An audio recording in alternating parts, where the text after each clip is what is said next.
राम जी महाराज की जय, श्री परशुराम जी महाराज की जय। नागौर जिले का मेड़ता उपखंड का गांव है कलरू, जो मेड़ता से गोटन सड़क मार्ग पर पड़ता है। मेड़ता से 6 किलोमीटर है। यहीं पर लगभग 500 वर्ष पहले परशुराम जी महाराज ने जीवित समाधि ली थी। परशुराम जी महाराज का ये जीवित समाधि स्थल है। यहाँ पर ऊपर भगवान श्री सीताराम का दिव्य दर्शन है और उधर की तरफ भगवान विष्णु का चक्र गदा त्रिशूल के साथ में दिव्य दर्शन है। आइए परशुराम जी महाराज के बारे में जानते हैं। जैसा हमने गांव वालों से बातचीत की और मैं दूसरी बार यहाँ पर दर्शन करने के लिए आया हूँ। परशुराम जी महाराज बहुत ज्ञानी ध्यानी संत हुए। जांगीड़ कुल में इनका जन्म हुआ और माँ ब्राह्मणी की ये सेवा करते थे, ब्राह्मणी माता की। और ब्राह्मणी माता को रोज़ जब नित्य उठकर भोग लगाते थे, सेवा पूजा करते थे, तन को काम में और मन को राम में।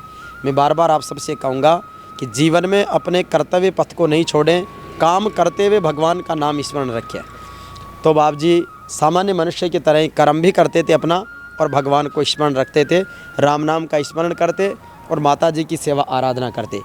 और उसी का परिणाम है कि स्वयं ब्राह्मणी माता ने इनको दर्शन दिए, इनके बनाया भोग माता ने ग्रहण किया। त्रिलोकी के नाथ आए और माता जी ने कहा कि सबका सृजनहार वो परमात्मा है, उसी ने आपका भोजन जीमा है।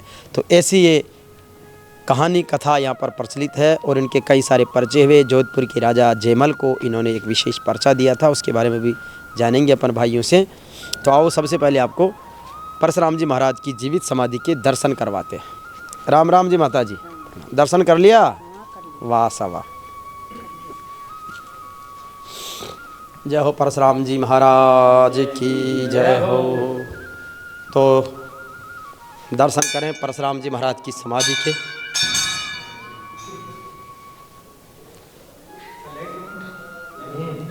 ये परशुराम जी महाराज का समाधि स्थल है। यहीं पर उन्होंने जीवित समाधि ली थी। उनके चरण कमल हैं, सामने उनका कांच में पैक चित्र है और बड़े अद्भुत उनका व्यक्तित्व दिखता है, दिव्य दर्शन होते हैं। यहाँ पर लोग श्रद्धा के साथ आते हैं, समाधि की फेरी लगाते हैं। आइए अपन भी लगाते हैं। ये भगवान परशुराम जी महाराज जिनके आशीर्वाद की मुद्रा की ये प्रतिमा है और इस आशीर्वाद की मुद्रा में हथेली में स्वस्तिक का निशान है।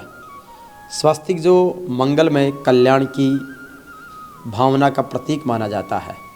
तो परशुराम जी महाराज का ये दिव्य दर्शन और ये समाधि की परिक्रमा और ये यहीं पर बैठकर सत्संग भी किया जा सकता है। और जब संत महात्मा यहाँ पर आते हैं तो वो सत्संग करते हैं।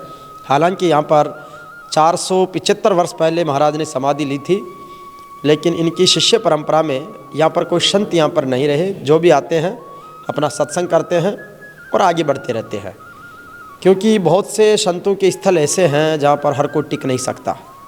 संतों का तेज पुंज और ये भक्त श्री परशुराम जी के वेश में राजा जयमल जी को जो परिचय दिया था, पर्चा जिसको बोलते हैं, स्वयं चार भुजा के नाथ ने परशुराम जी महाराज का रूप धारण करके इस धरती पर उनका पर्चा दिया। ये उसी का एक काल्पनिक चित्र है। परमात्मा ने स्वयं परशुराम जी के रूप में पर्चा दिया है। परशुराम जी महाराज के इस समाधि स्थल के आसपास काफ़ी ज़मीन है। जो जब बड़ा मेला यहाँ का लगता है, एक तो भाद्वा सुदी 11 को लगता है, जो महाराज का जन्म दिवस माना जाता है। उस दिन अवतरण लिया था। उसी को हम जलझूलनी 11 भी बोलते हैं। तो उस समय यहाँ पर शोभा यात्रा निकलती है, सत्संग होता है, महाप्रसाद होता है। दूसरा जागरण जो होता है वो वैशाख शुक्ल 11 को होता है। उस समय महाराज ने जीवित समाधि ली थी। तो दोनों ही कार्यक्रमों पर बड़े आयोजन होते हैं। संतों की सत्संग होती है और संतों की सत्संग के अलावा विशेष महाप्रसाद, भंडारा और अन्य सांस्कृतिक कार्यक्रम भी होते हैं। सारा कलरू गांव उल्लास के साथ आता है। बड़ी जो बात है विशेष रूप से वो हमें यहाँ देखने को मिली कि हर 11 को यहाँ पर केसर बरसती है। केसर बरसने का प्रमाण जो है वो साक्षात सारा गांव देखता है। उसके जो केसर जो बरसती है तो वो बिल्कुल सब जगह कलरफुल हो जाती है।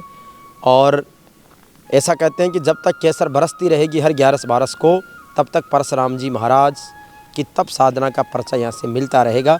लेकिन उसके लिए गांव वालों को भी कुछ नियम साधने होते हैं कि एक तो कोई शराब नहीं पीता, यहाँ पर साफ़ सुथरे मन से आएगा, सेवा भाव रखेगा, तो परशुराम जी महाराज की तप साधना का प्रतिफल भी गांव वालों को मिलता रहेगा। ये वैसे इनका मुख्य प्रवेश द्वार है। भगवान विष्णु त्रिशूल चक्र गदा शंख हाथ में लेकर विराजमान है और शांति के प्रतीक कबूतर यहाँ पर खूब रहते हैं। और भगवान के चरणों में ऊपर नीचे सब जगह कबूतर हैं। तो ये हमें ये भी संदेश देता है कि हमें पशु पक्षियों के प्रति भी बड़ा स्नेह और प्रेम रखना चाहिए। यहाँ पर नीम, यहाँ पर पीपल के, बड़ के, शीशम के, सफ़ेद के, ऐसे कई सारे वृक्ष भी हैं। ये इसका पूरा मैदान है जहाँ पर कार्यक्रम होते हैं। कबूतरों को चुगा दाना डाला जाता है, उसके लिए एक विशेष रूप से वो बनाए हुआ है। उधर ये बगीचा उद्यान टाइप में है। और ये संत श्री धन्नाराम जी महाराज की याद में उनके सुपुत्र श्री जीवाराम टाँक व सुपुत्र रामकिशन टाँक ने जो सोजत सिटी के हैं, उन्होंने ये नवंबर 2012 में बनवा के दिया था। और ये यहाँ का मुख्य मंच है जहाँ पर बड़े कार्यक्रम जब होते हैं तो पूर्व मुख्य मंच है ये, जिसमें आराम से कार्यक्रम होते रहते हैं। ये सारा पंडाल परिसर है। ये परशुराम जी महाराज की समाधि के पास ही राम तालाब है। कहते हैं कि परशुराम जी महाराज इसी सरोवर की पाल पर बैठकर साधना किया करते थे। और अधिकतर संतों का अपन जितना भी देखते हैं वो किसी नदी सरोवर के किनारे बैठकर एकांत में साधना करते थे। उसका प्रमाण यहाँ भी है।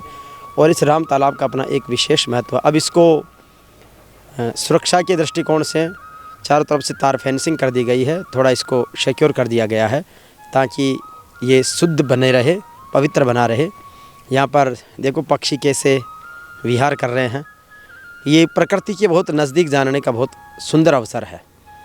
तो ये परशुराम जी महाराज का मोटा मोटी रूप से परिचय हमने आपके बीच में करवाया। अब हम यहाँ के लोगों से बात करेंगे।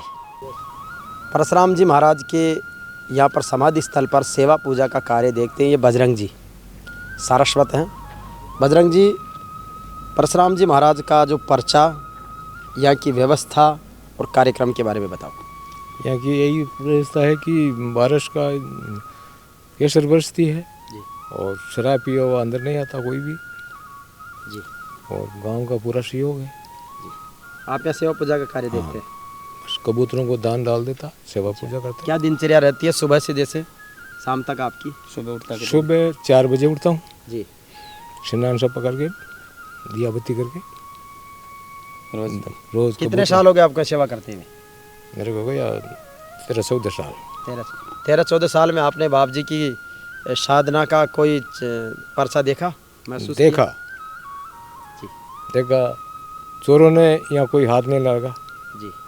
आते हैं और खाली चले जाते हैं। अच्छा। और मेरे को ये संभव हो जाता है कि भाई यहाँ आ गए।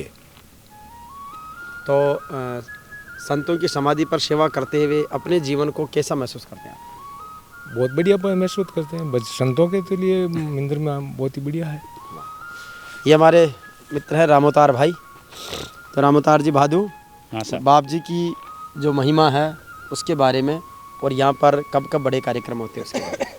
यहाँ पर बड़े बड़े प्रोग्राम भादो सुदी 11 का और बैसाख सुदी 11 का होता है और भव्य मेला लगता है। नज़दीक सारे गांव से लोग आते हैं और हमारे गांव का पूरा सहयोग रहता है। और हमारे यहाँ बाबूलाल जी जहांगीर जो अध्यक्ष हैं, उनकी देख रेख में सारा काम होता है और गांव के कार्यकर्ता लगे हुए रहते हैं। और मेरे को तो पर्चा दिया हुआ बाबा ने साथ साथ 3 बार। एक बार करंट का झटका लगने से एकदम छूट गया, एक बार पहाड़ पर जो ट्रैक्टर चढ़ा था और मेरे पैर फूल गए, और फिर भी भगवान ने वहीं बचा लिया। परशुराम बाबा ने मेरे को साक्षात्कार 3 बार पर्चा मिला हुआ है। राम तो राम। निश्चित रूप से जिनकी श्रद्धा होती है उनके प्रति, ये हमारे युवा साथी हैं। क्या नाम है आपका? कपिल देव। कपिल देव है, ये कपिल देव सारस्वत। इन्होंने इनके वीडियोज रिकॉर्डिंग वगैरह कुछ बनाई भी है। यहाँ के बारे में क्या विशेष जानकारी आप रखते हैं, कैसा महसूस करते हैं? देखिए, विशेष जानकारी तो बहुत खास है जी। सुबह मैं यहाँ पर आता हूँ रोज़ दर्शन करने के लिए, अच्छा लगभग 5-6 साल हो गए। अच्छा। मेरे लिए खास भगवान है, मैं ये मानता हूँ मेरे लिए खास भगवान है। आप क्या करते हैं अभी? मैं अभी लाइट फिटिंग डिश का काम, तो और बाप जी की कृपा से बढ़िया चल रहा है। बढ़िया, एकदम बढ़िया। अच्छा, अभी आपकी उम्र भी ज़्यादा नहीं है, संतों की सेवा के प्रति, राम नाम के प्रति आपका भाव बहुत बढ़िया बात है। तो आपका नियमित दिनचर्या हाँ, रहती है? नियमित दिनचर्या। सुबह परशुराम जी का एक बार दर्शन कर बाद में ही काम करना है शुरू करता हूँ, अच्छा अच्छा। हर रोज़ का। हर रोज़। अगर सुबह नहीं आई जाए तो शाम का। तो ये अपने आप में संतों के प्रति एक श्रद्धा भाव है, और मुझे भी एक विशेष रूप से भाव जागृत हुआ। एक बार पहले जब आया था तो इसे दर्शन करके निकला था, शायद बाबा ने दोबारा बुलाया, और परशुराम जी महाराज की इस दिव्य धाम को हम प्रणाम करते हैं। बोलो राम जी महाराज की। और ऐसे ही संतों के महानतम तीर्थ स्थलों से हम आपको अवगत कराते रहेंगे।